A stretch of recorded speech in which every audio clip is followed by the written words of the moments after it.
The View from the Bay starts now.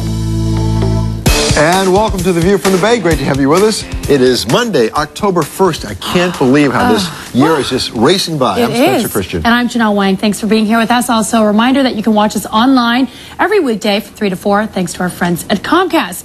Now, you never know what financial difficulties might come up unexpectedly, so take charge of your financial future.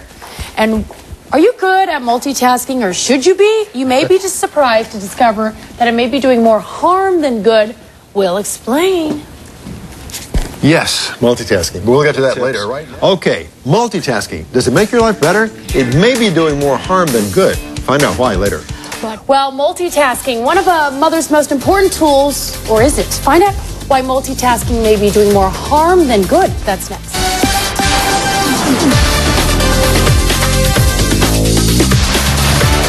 Well, here's proof of the old saying that a woman's work is never done. More than 47% of women say they are good at multitasking. But our next guest says that doing too many things at once may be doing you more harm than good. Joining us is the author of Snap Out of It Now, 4 Steps to Inner Joy. Welcome, Dr. Adrienne Ahern. Great to have you with us. Wonderful to be here. Well, let's talk about multitasking. Most women, especially moms, seem to think they have to multitask in order to balance everything, work and family and kids. And you're saying you can get more done if you don't. You bet, because multitasking leads to stress, and stress, of course, leads to headaches, relationship problems, etc.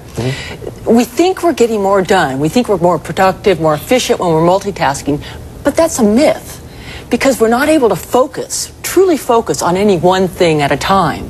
Therefore, it's like we're using just half a brain. Yeah, can you show us your brain? Yeah, oh, my brain. I'm very proud of my beautiful hand-painted brain.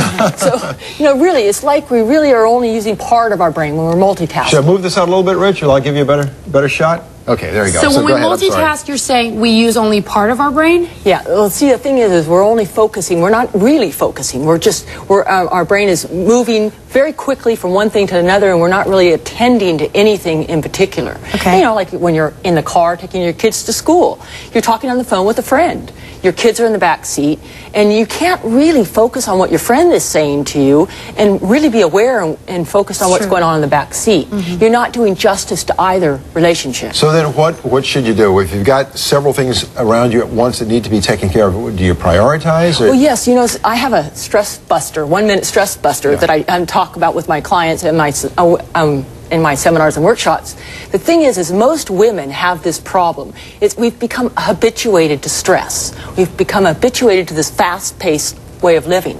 So what we need to do is we need to learn to rebalance our nervous system. Okay. And it's easier than you think. I know that's a big phrase there, but we can learn to rebalance. Okay, well, you've got tips for rebalancing. Can you lead us through these? I sure can. The first one is, this is rebalancing our nervous system to put clarity, creativity, and calmness into our lives, right? Yes. First one is acknowledge the stress and the multitasking.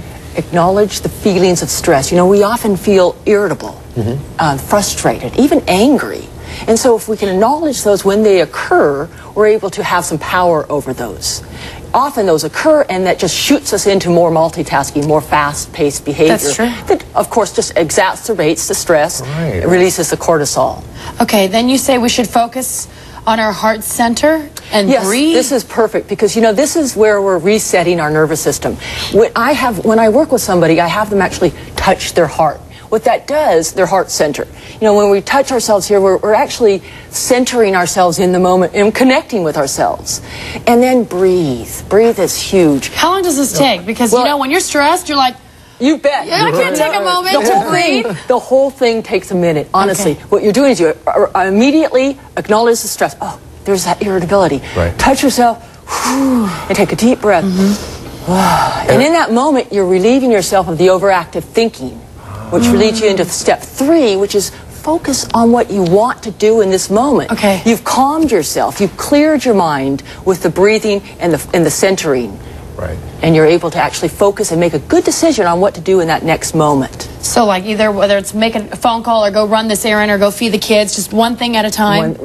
So that we're able to perform better, because when we are not able to focus on what we're doing, our performance suffers. We're not attending. We're not really fully there. Okay, so that was number 3. Number 4, you say, is trust your instincts? Trust your instincts. When we're able to acknowledge the stress, clear our mind, relax the body, and then make the decision as to what's the most important thing. we are able to trust our instincts. And that's when the whole brain comes into the whole package. This is when we are able to experience calmness, clarity, and creativity. This is when we really are able to tap into our personal potential. So when you achieve that condition, then the instincts will tell you what's the most important thing to focus on then? Exactly. We're able to tap into what's really important to us. You know, I have mothers who go back into the workforce with young kids. Well, they have to realize, trust my instincts. When an incoming call comes in and they feel they should answer it, well, then they should answer it. You know, so trusting when it's appropriate. If their husband is calling just to ask for what's for dinner, they know they can let that go and call when they have another opportunity to do that. So, in the end, will this take up more time or save us time? You know, it is a practice. So, you know, what I have is an individual who is overstressed, overwhelmed, and she actually uses these 4 steps, which when you get them and when you work them, they actually can take less than 60 seconds.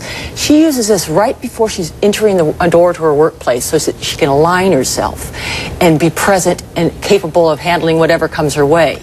You see, when we take the moment, the time to align ourselves, we're actually resetting our nervous system in the present moment. And that has a ripple effect on all those around us. Instead of before going to work, do it before you walk into the house. Exactly. When you have to deal with the kids and the husband and cook and blah, blah, blah. Both. Yeah. You know, when you're going into work and then right after work and you're coming into the house. Yes. Realign yourself then. Just listen to this advice. I feel calmer already. I mean, I literally feel stressed just kind of leaving. You're never stressed. Well, I guess not. He's always aligned. You are. Well, yeah. Well, you put this to work in your own life. It has applications beyond work and family. I mean, athletics. Oh, you bet. In fact, I work with a lot of elite athletes, and they definitely, they do not multitask. I mean, certainly when they're getting training for their game, they realize that they need to focus. And you have a book signing. I have a book signing. That's right. Dr. Ahern will be holding talk and book signing at Book Passage, Corte Madera, Sunday, October 7th at 4 p.m. That's Saturday. Saturday, October 7th. Yes. Saturday, October 7th, 4 p.m. Thanks so much. Thank See you tomorrow. Tomorrow on The View from the Bay, working moms, listen up. Don't let the juggle get you down. 4 ways to take back your life. Proven strategies for personal, business, and financial success. Hear it for yourself. The View from the Bay, tomorrow.